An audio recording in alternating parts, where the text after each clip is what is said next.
mahasiswa Universitas Duta Bangsa Surakarta.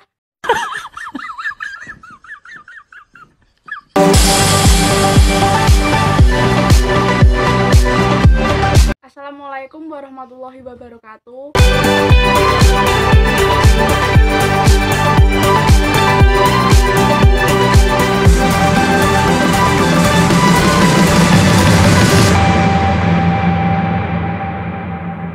Perkenalkan, nama saya Lutfiyah, mahasiswa Universitas Duta Bangsa, jurusan Reka Medis dan Informasi Kesehatan semester 2. Kali ini saya akan menjelaskan tentang sistem digestif bab 2. Sekarang kita akan membahas beberapa bagian dari saluran pencernaan. Ada 9 bagian yang akan saya bahas pada kali ini. Yang pertama usus halus, kemudian usus besar, lalu usus buntu, kemudian umbai cacing, dilanjutkan oleh rektum, lalu anus, selanjutnya pankreas, kemudian hati, dan yang terakhir kantung empedu dan saluran empedu. Sekarang kita akan mengawalinya dengan usus halus.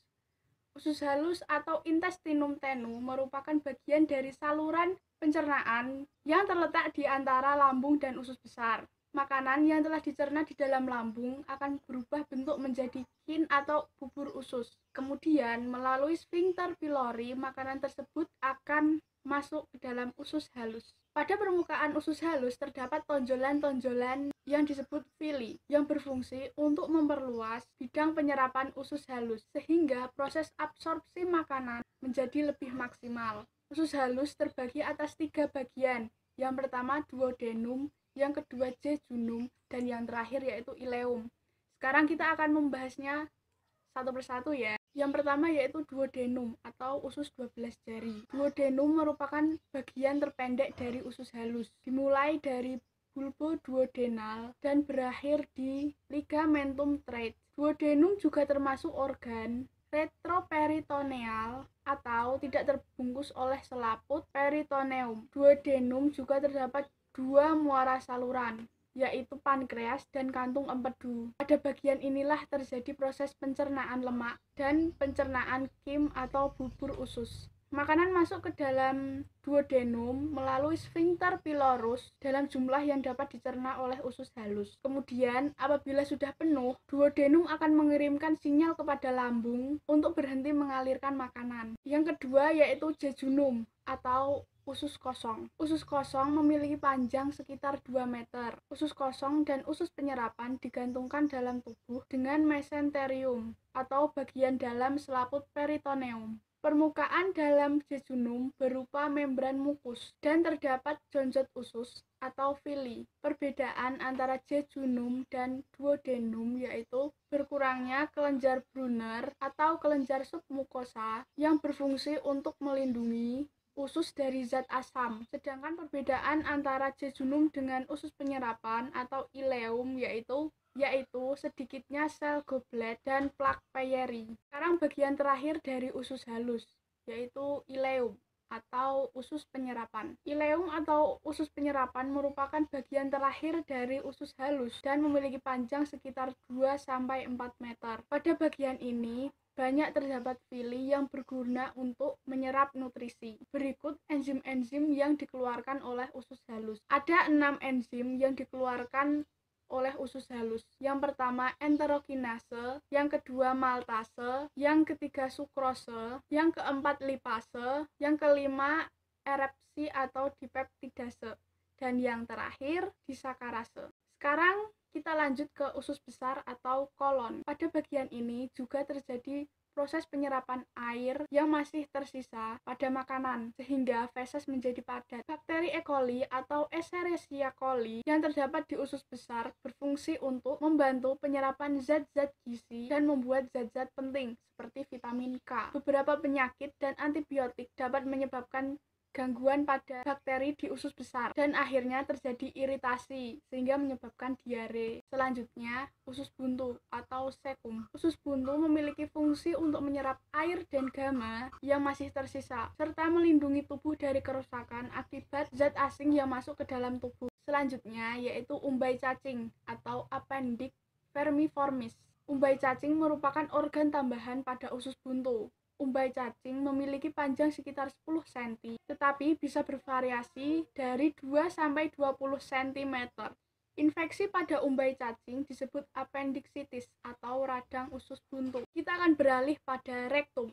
Rektum merupakan sebuah ruangan yang berasal dari ujung usus besar dan berakhir di anus. Memiliki fungsi sebagai tempat penyimpanan sementara feses. Biasanya rektum ini kosong karena feses disimpan di kolom defenses. Setelah penuh, maka timbul keinginan untuk buang air besar. Jika defeksi tidak terjadi, maka material akan dikembalikan kembali menuju usus besar. Kita akan berlanjut ke anus.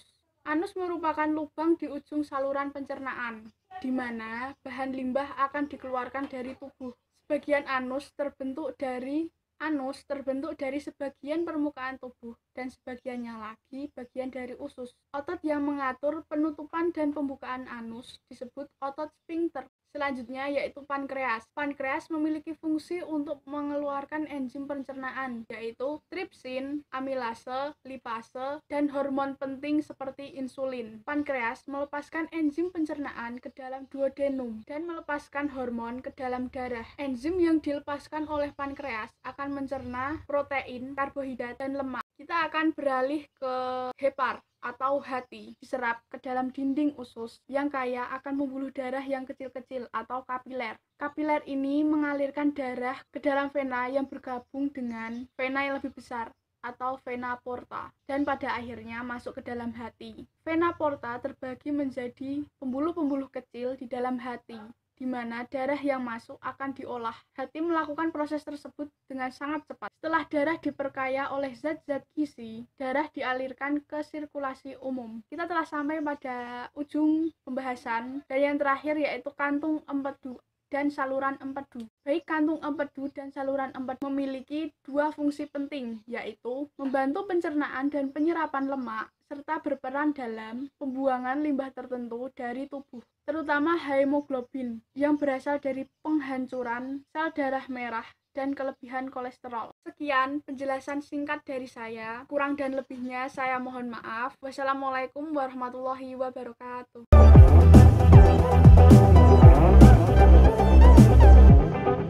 Assalamualaikum warahmatullahi wabarakatuh. Perkenalkan, nama saya Lutfiyah, mahasiswa Universitas Duta Bangsa Surakarta. Assalamualaikum warahmatullahi wabarakatuh. Mikir aku. Tak balang kowe.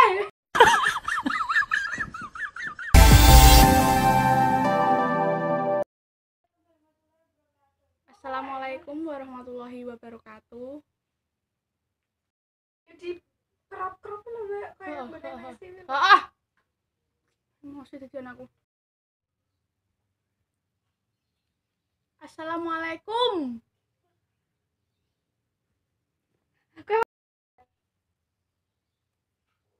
Kita lupa. Bara sambut ganggu mikir.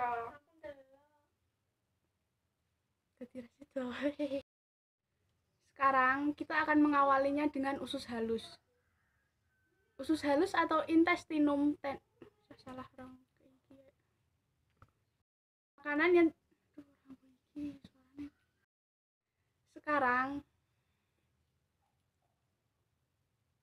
Sekarang kita akan mengawalinya dengan intestinum tenue atau usus halus. Usus halus merupakan bagian dari saluran pencernaan yang terletak antara lambung dan usus besar.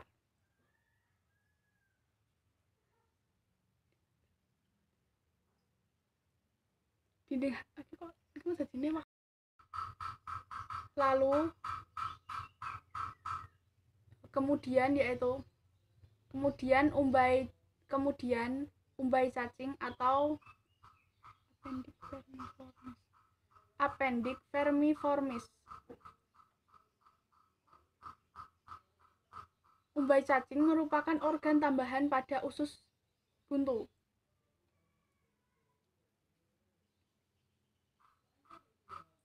Umbai cacing terbentuk pada caecum